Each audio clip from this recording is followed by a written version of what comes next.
Hello, I read Dr. Zhivago by Boris Pasternak and translated by Max Hayward and Manya Harari in October of 2021. I loved this book. I loved this book so much. I think by far has been my favorite read of the year, which of course means that I'm going to be totally incomprehensible in this review.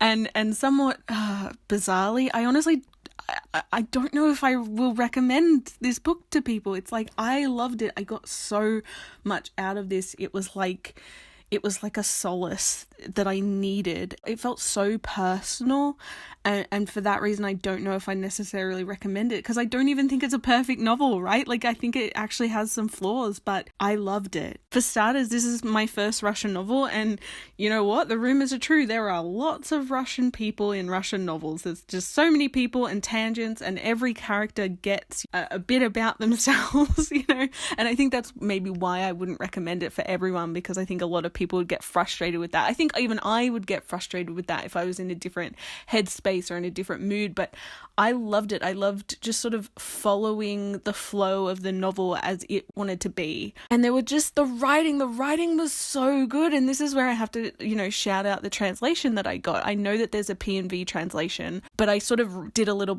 bit of research and I realized I preferred the Max Hayward one, and I'm glad I did, because I just loved the writing. There are so many passages. My copy has like dozens of tabs sticking out of it because I just tabbed so much that I loved.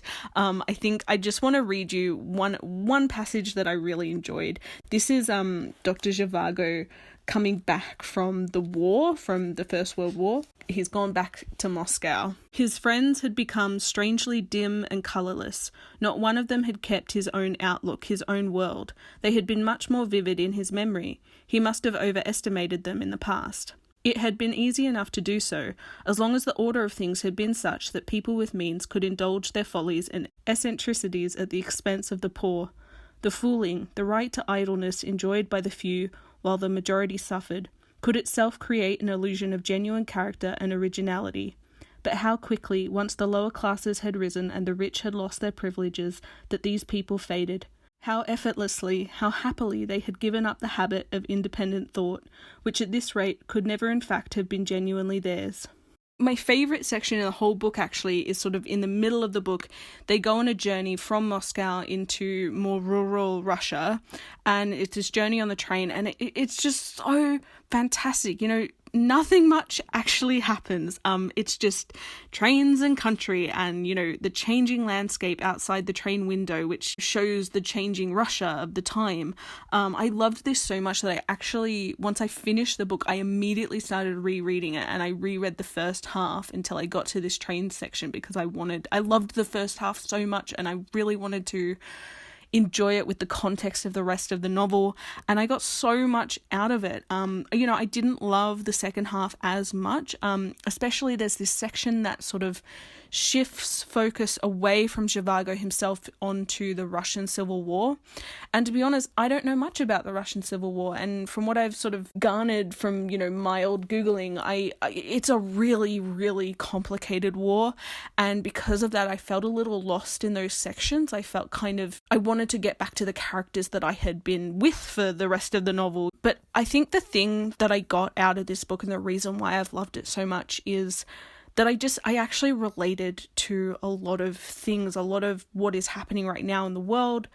I found in this book, not, directly, indirectly, which was what I needed. There's these people who are living their lives just having to ride these political and historical waves that, you as an individual don't get to decide or change. These are people who are contemplating that. This is a very internal book, actually, even though there's these large sweeping actions that happen. It's not a sedentary book by any means, but it definitely explores what happens to a person's worldview when they live through things like that.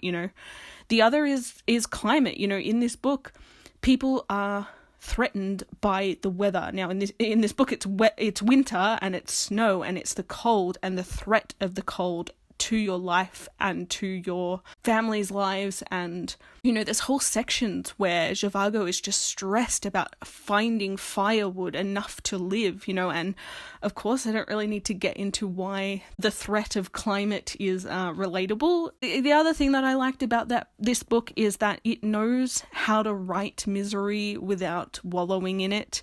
You know, there's almost a pragmatism to how it's written, because when sad, shitty things happen, you don't necessarily feel the full effects of it in the moment. You know, there's this bit where it's like, yep, they were cold and they were starving. You know, it's quite direct, and there's also enough warm moments to balance that out. You know, there were these sections where these people were chatting and connecting, and I was, you know, or joking with themselves, and I was softly smiling to myself quite a few times through this book. It's not just misery.